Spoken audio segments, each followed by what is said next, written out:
Η δημιουργία ξανά υποστηρίζει θέσεις που είναι εθνικά επωφελείς και όχι θέσεις που τη συμφέρουν εκλογικά. Δηλαδή και το 3% το όριο πρέπει να συνεχίσει να παραμένει και η απλή αναλογική πρέπει να καταργηθεί.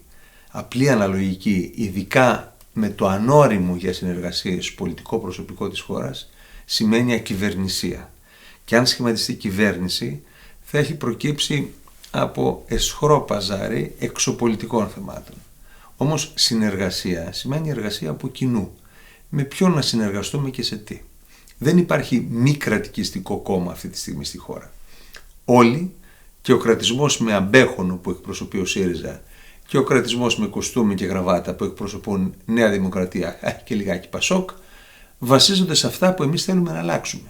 Στο κράτος πατερούλι που χώνει την ουρά του παντού και σε ένα τεράστιο αναποτελεσματικό δημόσιο τομέα που όλοι θέλουν δήθεν να εξηγιάνουν, χωρίς όμως να καθαρίσουν τη γάγκρενα του κρατικού συνδικαλισμού και των κομματικών στρατών που όλοι επί 40 χρόνια διόριζαν. Εντάξει, η Νέα Δημοκρατία λέει μερικά πράγματα που υποστηρίζουμε κι εμείς, όπως να επιτρέπονται τα ιδιωτικά πανεπιστήμια ή να καταργηθεί το άσυλο, κάτι το οποίο τώρα τελευταία υιοθέτησε. Αλλά ο Κυριάκος δεσμεύτηκε ότι δεν θα απολύσει κανένα δημόσιο υπάλληλο, ούτε καν τη ΣΕΡΤ. Αν συνεργαζόμασταν με τη Νέα Δημοκρατία, θα έπρεπε να υποστείλουμε τη σημαία της μεταρρύθμισης του δημόσιου τομέα, που είναι το κύριο πρόταγμά μας. Αν πάντως μπούμε στη Βουλή, θα δώσουμε ψήφο ανοχής, πείτε του εμπιστοσύνης, στη Νέα Δημοκρατία, για να δούμε τι μεταρρυθμίσεις σκοπεύει να κάνει.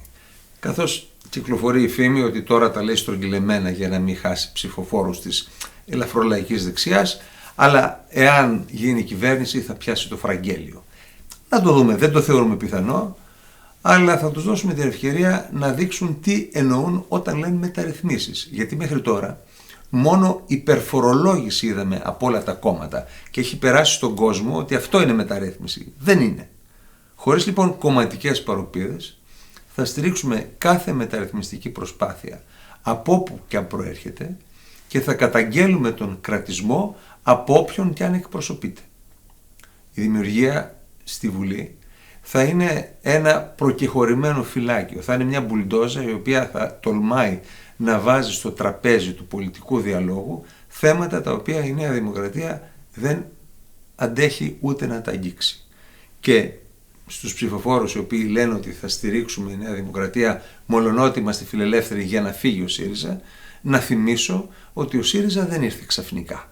Τον έφερε μια κατάσταση η οποία καλλιεργήθηκε εν πολλοίς και από τη Νέα Δημοκρατία.